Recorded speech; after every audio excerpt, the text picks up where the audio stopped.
नमस्कार। World news में आज रूस यूक्रेन युद्ध को लेकर अमेरिका के सुर बदलने लगे हैं। राष्ट्रपति डोनाल्ड ट्रंप युद्ध विराम की कोशिशों से पीछे हटते नजर आ रहे हैं।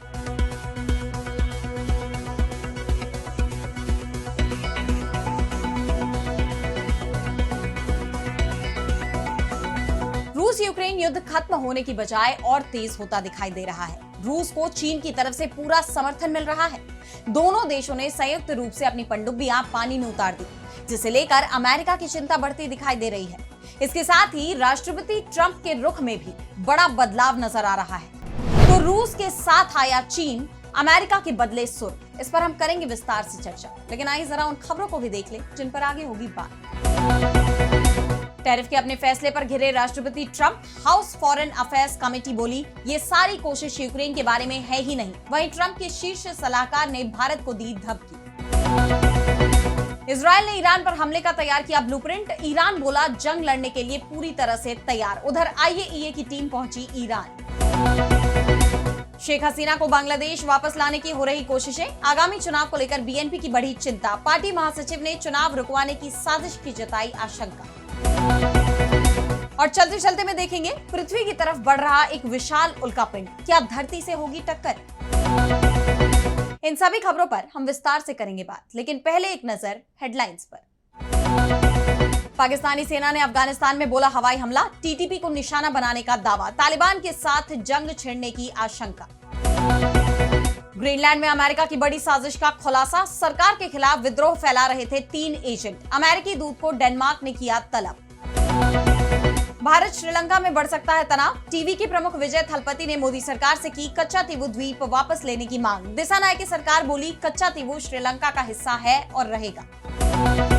चीन की विक्ट्री डे परेड में शामिल होंगे पुतिन और Kim Jong Un. Japan America की बड़ी चिंता। सितंबर को होने वाली इस परेड में 26 विदेशी नेता रहेंगे मौजूद। तो रूस ने यूक्रेन पर बड़ा हमला बोला है। इस युद्ध को रुकवाने की अमेरिकी राष्ट्रपति डोनाल्ड ट्रंप की कोशिशें पूरी तरह से फेल साबित हुई हैं और अब तो मानो उन्होंने खुद ही हार मान ली है। अभी तक तो ट्रंप ये कह रहे थे कि वो इस युद्ध को खत्म करवा देंगे, लेकिन अब अमेरिका के सुर भी बदलने लगे हैं। व्हाइट हाउस के सलाहकार पीटर नवारो ने यूक्रेन संघर्ष को मोदी का युद्ध यानी भारत का युद्ध करार दिया है। उन्होंने कहा कि यूक्रेन में शांति का रास्ता कुछ हद तक भारत से होकर जाता है। हालांकि इसके साथ ही भारत रूस के व्यापार को लेकर उन्होंने चिंता जाहिर करते हुए आगे ये भी कहा कि भारत जो कर रहा है उससे अमेरिका में हर कोई हार रहा है। जिसके बाद सवाल ये उठ रहे हैं कि युद्ध विराम की कोशिशों में नाकाम होने के बाद क्या अब ट्रंप इस युद्ध से अपने पैर पीछे खींचना चाह रहे हैं? क्योंकि जिस तरह रूस लगातार यूक्रेन पर हमले कर रहा है, उसके कई क्षेत्रों पर अपने कब्जे का दावा कर रहा है। बीती रात भी रूस ने यूक्रेन की राजधानी कीव पर ड्रोन और मिसाइलों से बड़ा हमला किया, जिसमें कम से कम 3 लोगों की मौत हो गई और 12 अन्य लोग घायल हो गए। कीव के शहरी प्रशासन की तरफ से बताया गया कि डानित्स्की प्रांत में एक 5 मंजिला आवासीय इमारत पर सीधा हमला हुआ। इस हमले से सब कुछ तबाह हो गया है। रूस के इन तेवरों से साफ है कि वो अमेरिका के दबाव में नहीं आने वाला, बल्कि अब वो यूक्रेन को सरेंडर करने के लिए मजबूर करने की दिशा में तेजी से आगे बढ़ रहा है। रूस और चीन की नेवी के संयुक्त अभ्यास से भी इस बात के संकेत मिल रहे हैं। रूसी नौसेना के प्रशांत बेड़े ने बताया कि उसकी और चीन की पनडुब्बियों ने एशिया पैसिफिक क्षेत्र में संयुक्त गश्त की है। दोनों देशों के इस क्षेत्र में पनडुब्बियों की ये पहली पेट्रोलिंग है। इस गश्त में डीजल इलेक्ट्रिक पनडुब्बियां शामिल हुई। यह अभ्यास इस महीने की शुरुआत में शुरू हुआ। मॉस्को और बीजिंग के बीच बढ़ते सैन्य सहयोग ने पूरी दुनिया की टेंशन बढ़ा दी है, खास तौर पर अमेरिका की। इसे अमेरिकी राष्ट्रपति डोनाल्ड ट्रंप को रूस की तरफ से कड़े संदेश के रूप में भी देखा जा रहा है। माना जा रहा है कि अमेरिका को संतुलित करने के लिए रूस और चीन का गठजोड़ बनाया जा रहा है।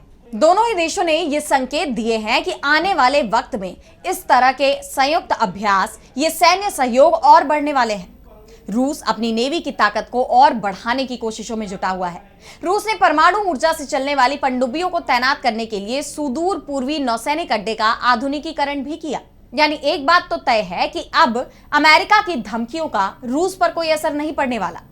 इन हालात में रूस और यूक्रेन युद्ध को लेकर चिंता बढ़ती जा रही है। और अब बढ़ते हैं अगली खबर की तरफ, जहां हम बात करेंगे भारत पर अमेरिकी टैरिफ की।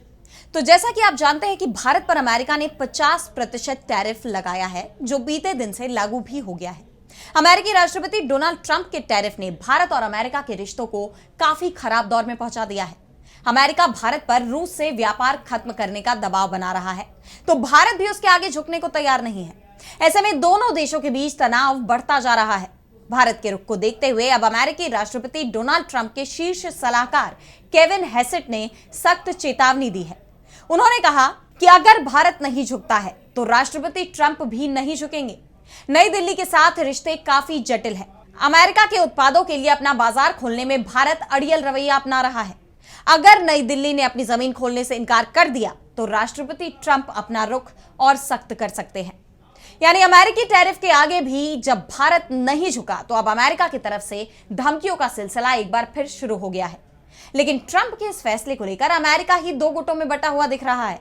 अमेरिका की हाउस फॉरेन अफेयर्स कमेटी ने ट्रंप के दोहरे रवैये पर सवाल उठा दिए हैं।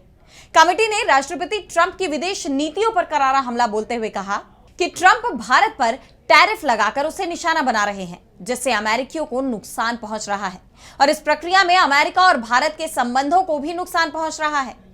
चीन को अभी तक इसी तरह की सजा से मुक्त क्यों रखा गया है, जो रूसी तेल का सबसे बड़ा आयातक है और डिस्काउंट पर तेल खरीद रहा है? ऐसा लग रहा है कि ट्रंप की ये सारी कोशिश यूक्रेन के बारे में है ही नहीं।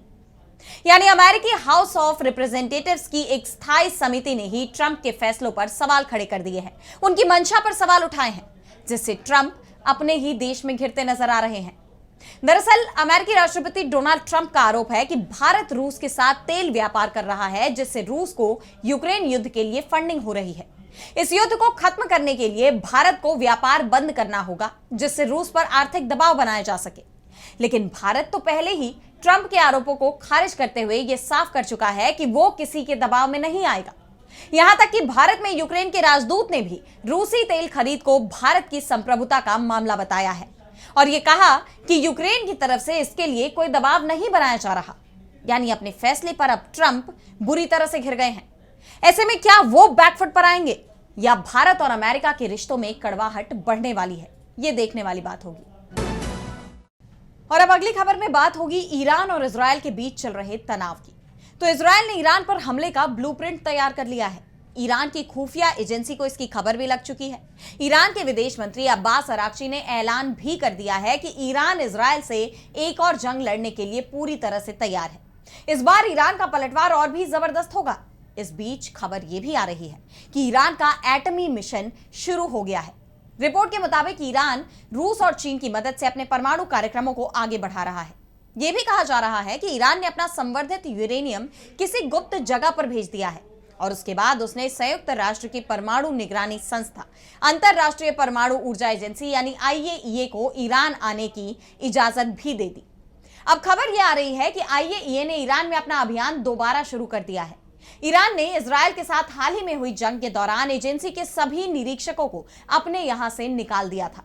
जून में तेहरान द्वारा IAEA के साथ सहयोग निलंबित करने के बाद पहली बार एजेंसी की टीम ने बुशहर परमाणु संयंत्र का दौरा किया है। IAEA प्रमुख रफाएल ग्रोसी ने इसकी पुष्टि भी कर दी। ईरान के परमाणु बुनियादी ढांचे तक अभी भी IAEA की पूरी पहुंच नहीं हो पाई है। रफाएल ग्रोसी ने कहा कि IAEA निरीक्षकों की पहली टीम ईरान वापस आ गई है और हमने अपना अभियान फिर से शुरू कर दिया है। ईरान में कई परमाणु संयंत्र हैं, इसलिए हम इस बात पर चर्चा कर रहे हैं कि वहां हमारे काम को फिर से शुरू करने के लिए किस तरह के व्यावहारिक तौर तरीके लागू हो सकते हैं। वहीं दूसरी तरफ ईरानी विदेश मंत्री अब्बास अराक्ची ने सरकारी टेलीविजन को बताया कि IAEA के साथ नए सहयोग ढांचे पर अभी तक कोई अंतिम मसौदा स्वीकृत नहीं हुआ है। अभी बातचीत चल रही है। ये बातचीत निरीक्षण के लिए इजाजत लेने के लिए नहीं है, बल्कि परमाणु ऊर्जा से संबंधित तकनीकी चर्चाओं तक ही सीमित रहेगी। यानी ईरान ने साफ कर दिया है कि वो IAEA के साथ केवल उन्हीं शर्तों पर सहयोग करेगा जो देश की राष्ट्रीय संप्रभुता और क्षेत्रीय अखंडता का पूर्ण सम्मान सुनिश्चित करती हो। ईरान ने अपने परमाणु प्रतिष्ठानों के IAEA निरीक्षणों पर भी सफाई मांगी है। और अब अगली खबर में बात होगी बांग्लादेश की। तो बांग्लादेश में अगले साल यानी 2026 के फरवरी में चुनाव होने हैं। सियासी दल चुनाव की तैयारियों में जुटे हुए हैं। इस बीच बांग्लादेश की सबसे बड़ी पार्टी BNP की तरफ से पूर्व प्रधानमंत्री शेख हसीना पर तीखा हमला किया गया। बांग्लादेश में BNP और अवामी लीग ही मुख्य पार्टियां हैं, जिनमें से अवामी लीग के चुनाव लड़ने पर प्रतिबंध लगा हुआ है। ऐसे में बीएनपी को सत्ता मिलने की उम्मीद जताई जा रही है। बीएनपी को चिंता सिर्फ और सिर्फ शेख हसीना की वापसी को लेकर है। इसे लेकर बीएनपी महासचिव मिर्जा फखरुल इस्लाम आलमगीर ने दावा किया कि शेख हसीना को बांग्लादेश वापस लाने की कोशिशें की जा रही हैं। उन्होंने कहा, एस आलम ग्रुप ने भारत में मौजूद अवामी लीग के अध्यक्ष शेख हसीना को 2500 करोड़ रुपए दिए हैं। वे इस पैसे का इस्तेमाल बांग्लादेश में चुनाव रोकने और शेख हसीना को देश वापस लाने के लिए करने की योजना बना रहे हैं। आलमगीर ने दावा तो एस आलम ग्रुप को लेकर किया है, लेकिन यह माना जा रहा है कि उनका संकेत हिंदुस्तान को लेकर है, क्योंकि शेख हसीना 1 साल से हिंदुस्तान में ही शरण लिए हुए हैं। बांग्लादेश ने शेख हसीना के प्रत्यर्पण की मांग की थी, जिसे भारत ने खारिज कर दिया था। और बीएनपी को इस बात का भी डर लग रहा है कि अगर शेख हसीना बांग्लादेश लौट आती है और उनकी पार्टी देश में चुनाव मैदान में उतरती है, तो बीएनपी के लिए सत्ता हासिल करना मुश्किल हो जाएगा। और यही कारण था कि शेख हसीना के सत्ता छोड़ने के बाद बीएनपी की तरफ से अंतरिम सरकार पर जल्दी चुनाव कराने का दबाव बनाया गया। बीएनपी ने तो मोहम्मद यूनुस से 3 महीने के अंदर चुनाव कराने की डिमांड की थी, लेकिन यूनुस खुद ही सत्ता नहीं छोड़ना चाहते थे, इसलिए वो 1 साल तक चुनाव को टालते रहे। लेकिन जब उनके हाथ से बाजी फिसलती दिखी तो उन्होंने फरवरी 2026 में चुनाव कराने की सहमति दे दी। और अब चलते चलते में बात करेंगे पृथ्वी की तरफ बढ़ रहे एक विशाल उल्कापिंड की। एक विशालकाय एस्टेरॉइड जिसका नाम 2025 PM2 है, इस वक्त अंतरिक्ष में तेजी से आगे बढ़ रहा है। इसके आकार और रफ्तार की वजह से वैज्ञानिक इस पर लगातार नजर रख रहे हैं। इस एस्टेरॉइड की लंबाई करीब 190 फीट है, जो किसी बहुमंजिला इमारत के बराबर है। इसकी रफ्तार 66,600 किलोमीटर प्रति घंटा है, यानी 1 सेकंड में लगभग 18.5 किलोमीटर। यह रफ्तार इतनी ज्यादा है कि पलक झपकते ही यह दिल्ली से गुरुग्राम तक का सफर तय कर सकता है। नासा ने इस एस्टेरॉइड को संभावित रूप से खतरनाक की सूची में रखा है। हालांकि नासा ने यह भी साफ किया है कि यह एस्टेरॉइड फिलहाल पृथ्वी के लिए कोई खतरा नहीं है, लेकिन फिर भी इसे लेकर चिंता बनी हुई है, क्योंकि अंतरिक्ष में थोड़ा सा भी गुरुत्वाकर्षण बदलाव या किसी दूसरी वस्तु से टक्कर इसकी दिशा बदल सकती है। खगोल वैज्ञानिकों के मुताबिक इस तरह के एस्टेरॉइड पृथ्वी के नजदीक से गुजरते हैं। 2025 PM2 भी पृथ्वी से 37.2 लाख किलोमीटर की दूरी से गुजरेगा। सुनने में ये दूरी बहुत ज्यादा लगती है, लेकिन अंतरिक्ष के हिसाब से ये बहुत कम है, जिसे नियर अर्थ ऑब्जेक्ट कहा जाता है। इस तरह के एस्टेरॉइड्स की स्टडी करना वैज्ञानिकों के लिए बहुत अहम होता है, क्योंकि ये भविष्य में होने वाले संभावित खतरों को समझने में मदद करता है। ये उल्कापिंड एटन नाम के समूह का हिस्सा है, जिसमें ऐसे एस्टेरॉइड्स आते हैं जिनकी कक्षा पृथ्वी की कक्षा से टकरा सकती है। इस तरह की घटनाओं से यह पता चलता है कि हमारा ब्रह्मांड कितना गतिशील है और हमें हमेशा सावधान रहने की जरूरत है। वैज्ञानिक इस तरह के एस्टेरॉइड्स का अध्ययन करके अंतरिक्ष में होने वाली हलचलों को बेहतर ढंग से समझ पाते हैं, ताकि भविष्य में अगर कोई एस्टेरॉइड पृथ्वी के लिए खतरा बनता है तो वैज्ञानिक उसके लिए पहले से ही तैयारी कर सकते हैं। फिलहाल आज इस वर्ल्ड न्यूज में इतना ही। देश दुनिया की तमाम बड़ी खबरों के लिए देखते रहिए DB लाइव और मुझे दीजिए इजाजत। नमस्कार।